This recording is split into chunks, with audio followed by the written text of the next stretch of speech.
Hey everyone, this is Ben with Cholinergic and in this video I'm making this for anyone who has a loved one out there who's suffering with this. I'm going to give you some tips on how you can be a better support group for them and help them get through it, and they certainly are going to need that. I can guarantee you that. The first tip I want to say is just to educate yourself. Spend some time learning about this disorder, what causes it, how they treat it, and so forth. I've created a series of videos on YouTube about this. I also have all this information on my website, and I even wrote a book that you can buy, Cholinergic Urticaria, A Guide to Chronic Heat Hives. And all this is going to summarize all the information you need to know to help understand how it's treated, what their triggers are, what they're going through. And so educating yourself is really going to help them tremendously. The thing with this disorder is that people have a hypersensitive reaction in their skin anytime they become hot, especially when they're about to sweat. And so any physical activity is going to cause them to break out in hives or to have flushing on their skin or intense itching. It's the most horrific thing I've ever been through in my life, and it's pretty much going to change the person's life who has this. So you want to keep in mind all their triggers, anything that they can't eat spicy. Most people can't eat spicy foods because that can raise their body temperature and actually make them get itchy. Laughing, getting anxious, getting emotionally, upset can make their hives get worse. You don't want to engage in any kind of physical activity like sports, running outside, taking a hot shower, anything that you do that involves making your body physically exerted, or anything that makes your body hot to the point where you would sweat, can cause this reaction. So you want to take time to consider, how they may feel in a given situation. For example, if you keep your thermostat on 80 degrees during the winter and you notice your loved one's breaking out in hives all the time, consider turning the thermostat down a little bit, or talk to them. Just sit down and have a heart-to-heart talk and say, what can I do to help you? Because they certainly are going to need the support. Another thing you want to keep in mind is that they may go through a depression. I would become depressed several times. I'm not a guy given to crying. I'm a big manly man with a beard. But, there would be times where I would get so overwhelmed and so just sick and tired of life and sick and tired of having this disorder that I would just think to myself, I can't do this anymore. I don't want to live anymore. I don't want to go through this life and continue breaking out in hives. I'm not even living. I can't do anything. It's just ruining my life. I feel like, I'm a freak of nature or some accident and I never should have been born. I would feel things like that sometimes. It would be really hard to deal with emotionally.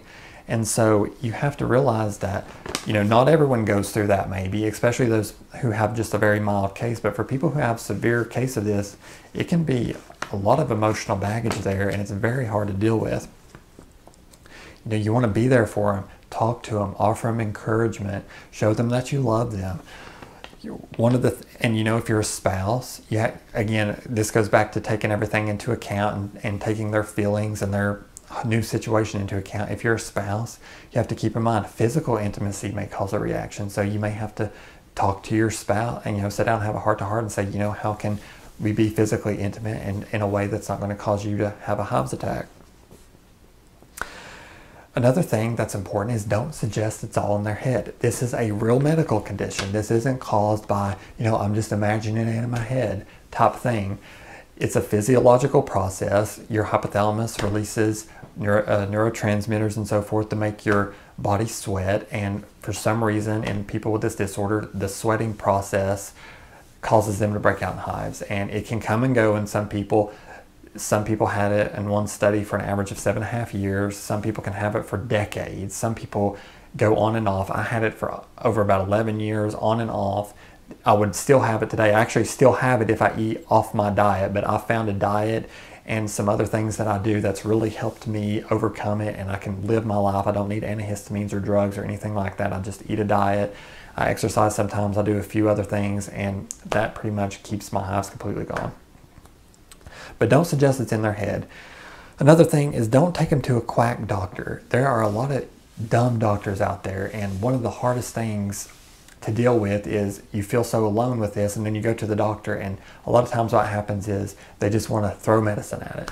And my wife is a registered nurse. I'm not trying to bash the healthcare system, but you know, my wife refers to it as conveyor belt medicine. You're just coming down the assembly line, and they just look at your symptom and they want to throw a medicine at it. They don't really want, a lot of doctors don't really want to investigate or take time to help you. Now, that's not true with everyone. There are some good doctors out there. But, you know, don't take them to a quack doctor. If you go to a doctor and they're not interested in helping or trying to, you know, do what they can about it, find another doctor. The two best doctors to take someone to if you're interested is either an allergist or a dermatologist. Those two are the ones that most people on the website report going to, and they tend to be more familiar with this specific type of hives. I would avoid, this is my personal opinion, I would avoid the homeopath and naturopath people. Some of them may mean well, but when it comes to this order, most of them are just quacks. They don't know what they're talking about. They're going to tell you it's a parasite, or, you know, you need to do this or that. That stuff's nonsense. It's just not going to do anything for you. Several people on the website have tried all these colon cleanses and candida cleanses and so forth. They still have hives. It doesn't, you know, again, just, I wouldn't waste my time with it personally. Another thing is your loved one may need to vent sometimes. You know, this gets back to the depression thing. Sometimes it's just so hard, they need to let it out. They need to express their feelings. So even if you see that they're clamming up, they don't want to talk about it, try to get them to talk about it. Just get them to express their feelings. My wife was great about just always letting me express my feelings and being there for me. And sometimes she would offer me some great encouragement. She would tell me to hang in there, to be positive, that it may go away someday, even though it felt like it would never, ever go away, that I would have this the rest of my life. I would get so frustrated, but she would always try to offer me encouragement, and that would help. In addition to that, sometimes my wife, she couldn't offer me any encouragement. She would see me have a reaction, or she would see how I wouldn't be able to do something and how bad it was affecting me, and she knew it was horrible, and she couldn't say anything. Sometimes she would just hug me or just be there for me, and you know, that meant a lot to me, because that's all you need sometimes. Sometimes you just need to vent and get it off your chest, and the person may not be able to give you all the answers, but they can love you. They can tell you how horrible it is, what you're going through, and that they're just going to be there for you and love you and to try to be positive. That's all sometimes you can do, but that would help out a lot. And so that's the main thing that I would just say. Just try to be there for them, educate yourself about it, understand that their life has changed, at least temporarily. I think that almost anyone out there suffering with this can and will overcome it in time if you're persistent.